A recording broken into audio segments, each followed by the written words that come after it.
Hey guys, are you struggling with chronic fatigue, low stamina, brain fog, or depressed mood? Well, it could be your sleep.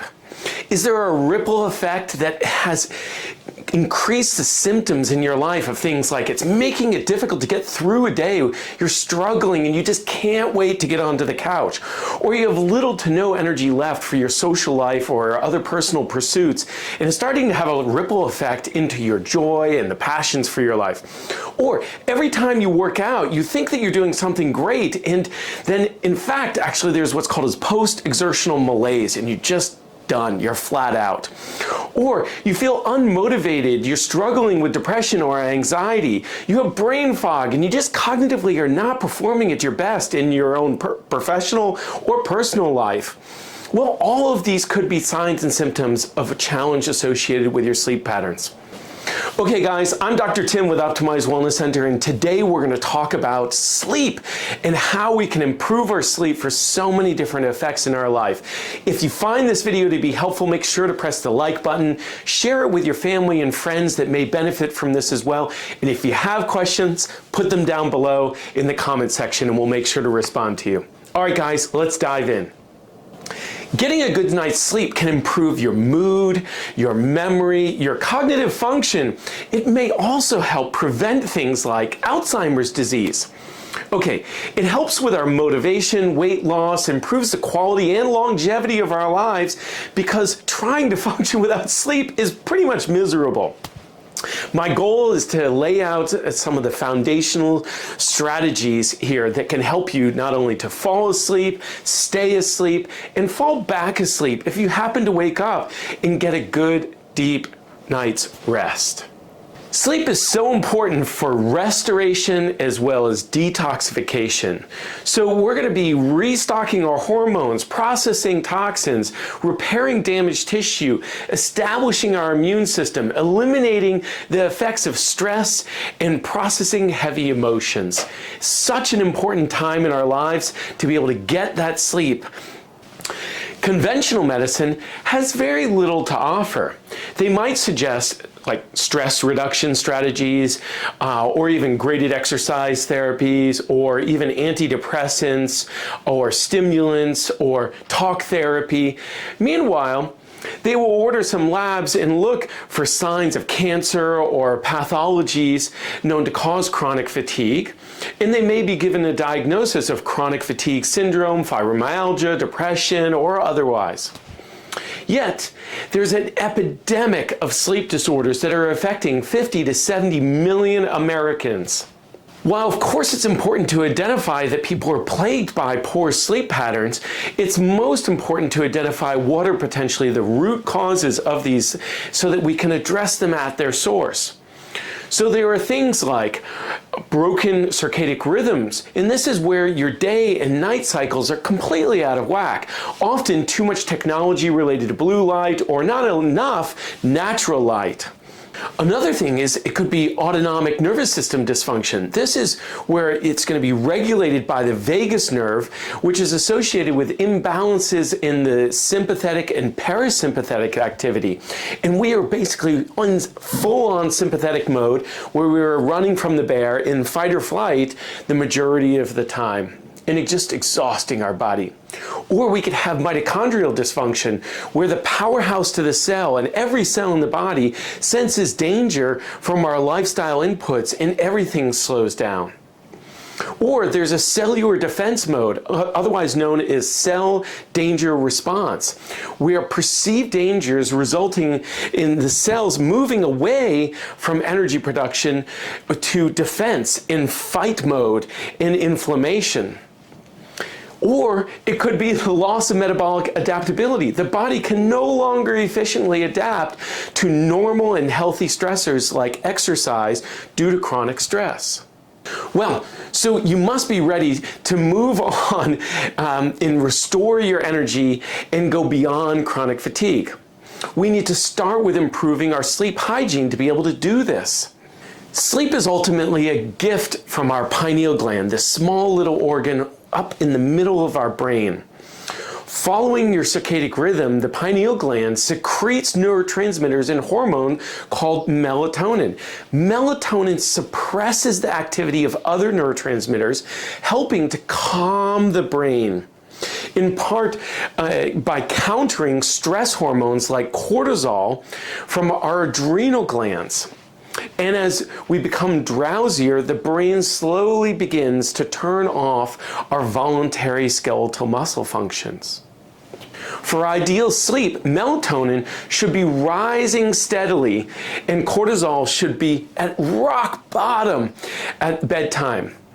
But there's the catch. The pineal gland secretes melatonin largely in response to darkness, and our evening cortisol levels are lowest in environments with low noise. So let's talk about some daily habits. I've got 15 daily habits that are going to help you to make sure you get the best night's sleep ever. All right, guys. So first and foremost, we need to wake up at a regular time. And so the more variability that there is, the more challenging it is for the body to be able to get into a rhythm and make sure that we consistently get good night's sleep. Second, spending 15 minutes outside in the morning sun, and this will help to reset our internal clocks after we've been asleep for the night, and we're going to get a large dosage of blue light. Also go out at sunset, and this is when there's going to be more red light in the spectrum, and this is going to help to set this rhythm again so that we can ease into our nighttime routine. If you absolutely need to take a nap, make sure to do it late in the morning or very early in the afternoon, and don't let it last more than 15 or 20 minutes, or this again could change our circadian rhythm. Now, let's consider exercise.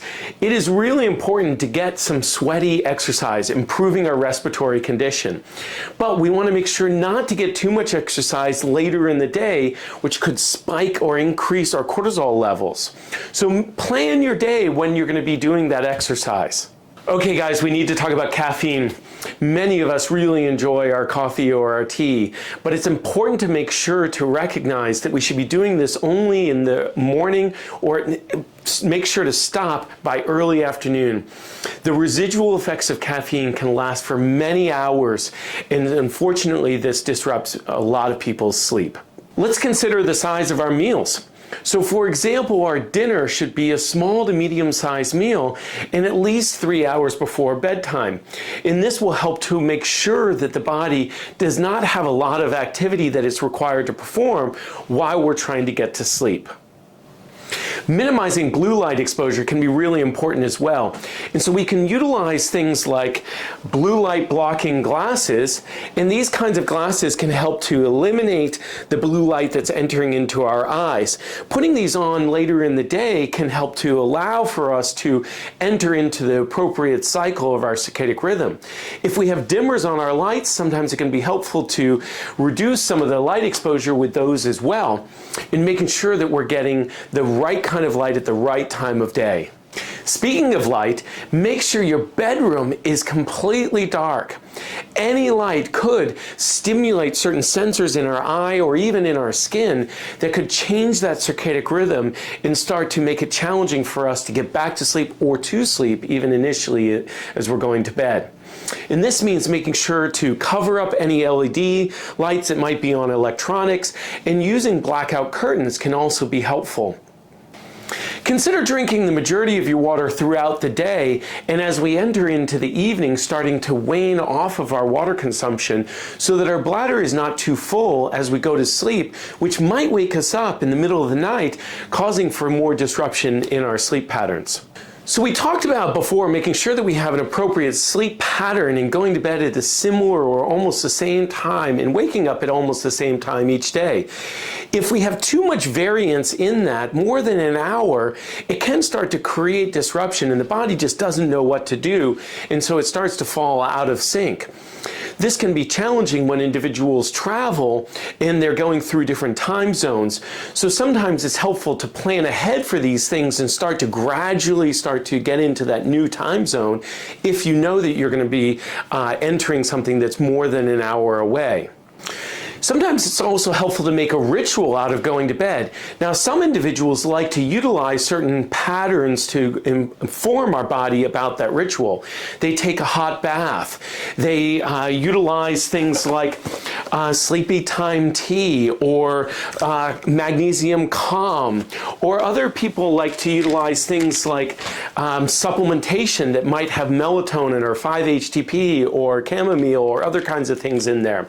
This can be another part of our sleep ritual. Maybe we're turning off electronics and starting to read books, or we're stopping any kinds of serious or potentially challenging conversations, or reading news that might be disruptive of our emotional state. These are all things that we can consider to create the appropriate ritual.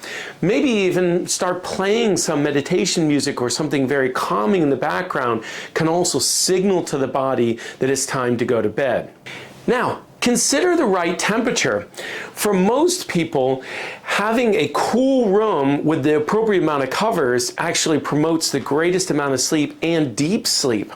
Often folks find that in the low 60s Fahrenheit is an appropriate temperature of the room to be able to help to facilitate that deep sleep pattern.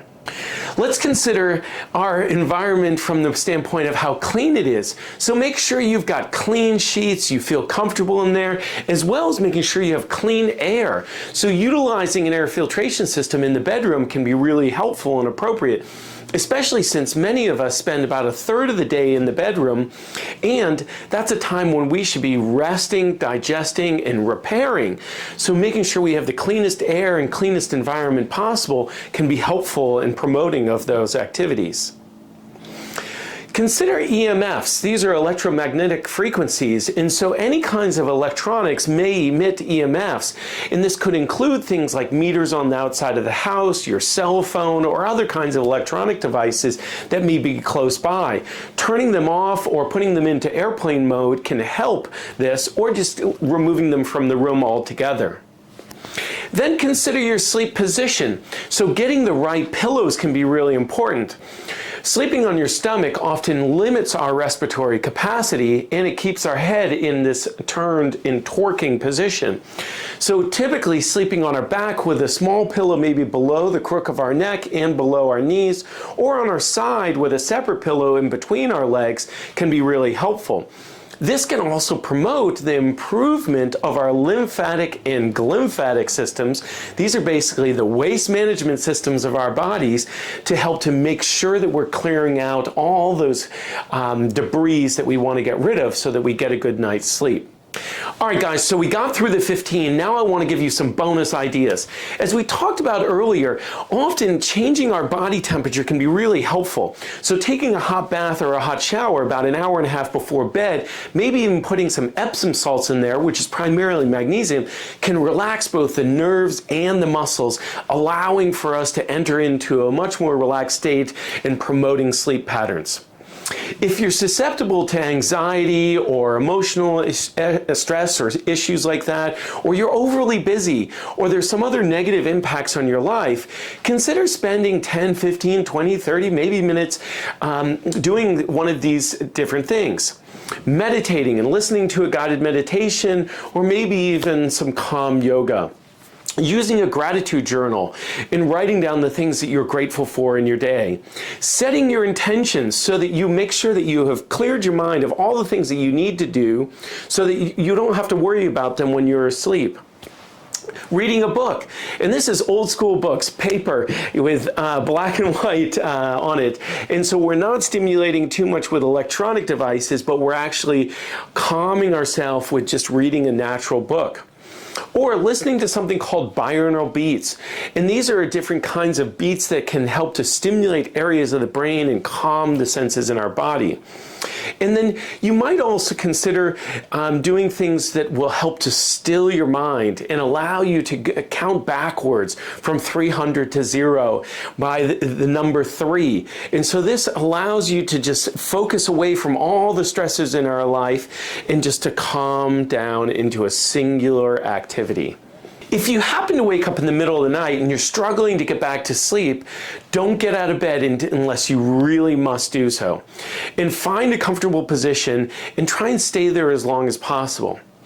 Now, if you need to get out of bed, you need to actually change your pattern and get up and start doing things until you get tired again and then go back to sleep. If you find that you're waking repeatedly, or you've been able to stay in bed and supposedly sleep for 7 or 8 hours, but you're just not feeling as though you're rested or getting a deep night's sleep, it might be time to contact your doctor and inquire about sleep apnea, snoring, or grinding your teeth, or if there are some other kinds of things that might be disrupting your ability to be able to get deep sleep. As we mentioned earlier, some supplements can be really helpful to promote sleep and allowing for you to enter into that relaxed zone. Magnesium happens to be one, but 5-HTP or GABA and a variety of others can be helpful as well, depending upon what's going on. Using the Epsom salts or essential oils in your bath can also be helpful in promoting that direction. Contact your doctor and ask them what might be right for you. Some other examples might be valerian root or L-theanine or tryptophan.